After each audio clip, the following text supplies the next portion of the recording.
The wind over the East River in New York City was colder than usual that night, sharp enough to sting the skin, but it wasn't the cold that made Harper's hands tremble.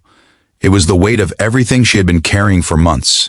The job she lost without warning, the medical bills for her mother that kept piling up, the eviction notice taped to her apartment door like a final verdict against her life. The city lights flickered across the water like 1,000 distant hopes, none of them hers anymore. She stood at the edge of the bridge, heart racing, breath unsteady, feeling the world collapsing in on her. She had told herself she'd never be this person, never be the girl who gave up. But life had a way of breaking even the strongest souls. And just as her foot slipped forward, just as she surrendered to the dark pull of the river, a firm hand grabbed her wrist, yanking her back with a force that shocked her heart into beating again. If you believe in kindness, second chances, and unseen angels who appear when life gets darkest, please like, comment, share, and subscribe. Your support helps keep these stories alive. For a moment, Harper could barely breathe, not from fear, but from the shock of being stopped. When she finally looked up, she expected a police officer, maybe a passerby scared out of his mind. But instead she found a tall man in a long, tailored coat, his eyes sharp and unusually gentle for a stranger. His name, she would later learn, was Marcus Hale, a billionaire tech CEO known in the world of business but utterly unrecognizable to a girl who had been surviving far from luxury. There was a steadiness in his gaze, the kind of steadiness that didn't shake easily, the kind that grounded her when everything about her life felt like it was slipping into the river below. She didn't know how long she stood there, wrapped in his coat on a bench near the pier, trying to breathe through the tears that kept falling. The city moved around them, loud and fast, but Marcus didn't rush her. Harper told herself she wouldn't speak, that she'd simply walk away when the shaking stopped. Yet something about the quiet, strength in him cracked open the dam she had held inside for too long.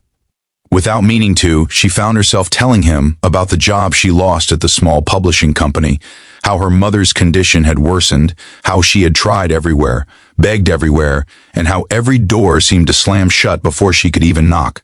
She spoke in one long broken stream, and Marcus just listened. No pity, no judgment, just presence. What Harper didn't know was that Marcus had his own reasons for walking alone near the river that night. A scandal in his company, one created by people he trusted, had nearly torn apart what he built from nothing. Board members were pressuring him to step down. News outlets had already painted him as the villain, and the betrayal he felt had hollowed him in ways he didn't show the world. He was a billionaire, yes, but he was a man fighting battles no money could shield him from. Yet standing with Harper on that cold night gave him a strange clarity, a reminder that he still had the power to help someone, even if he couldn't fix everything for himself. In the days that followed, Marcus didn't vanish the way strangers usually do. Harper never asked him for anything, but he showed up anyway. Sometimes with coffee, sometimes offering help without pushing it, always giving her the dignity to make her own decisions. He connected her to a nonprofit career program he funded anonymously, and though Harper didn't know he was the one behind it, she threw herself into it, determined not to fall again. Slowly, painfully, she began rebuilding her life piece by piece. Her confidence didn't return overnight, but Marcus spoke to her with the kind of belief she hadn't heard from anyone in years. It wasn't romantic at first. It was human. Two wounded souls who saw something familiar in each. Harper admired his humility, the way he never spoke of his wealth, the way he seemed more interested in understanding her than fixing her.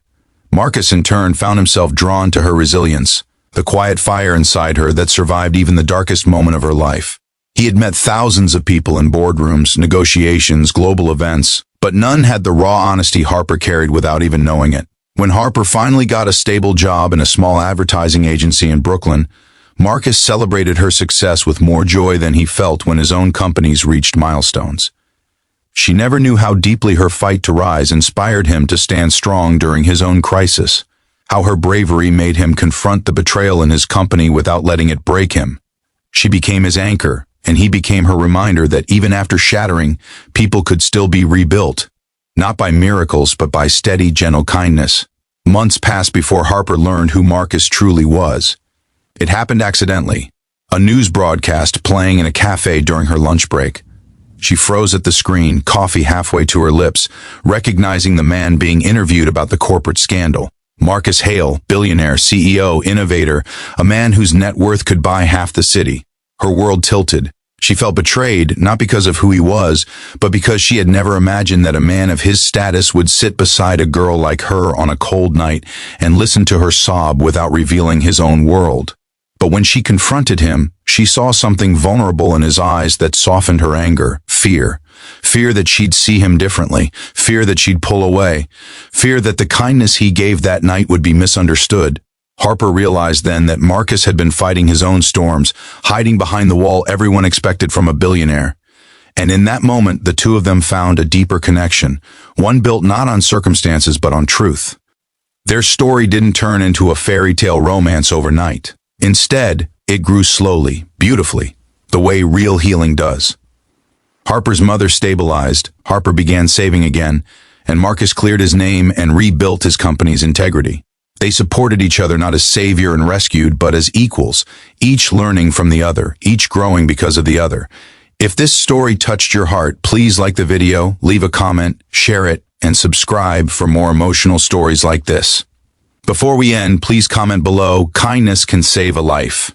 Harper and Marcus's story reminds us that sometimes, in the darkest moments, all it takes is one stranger, one act of kindness, or one unexpected hand reaching out to pull us back from the edge, and that moment can change everything.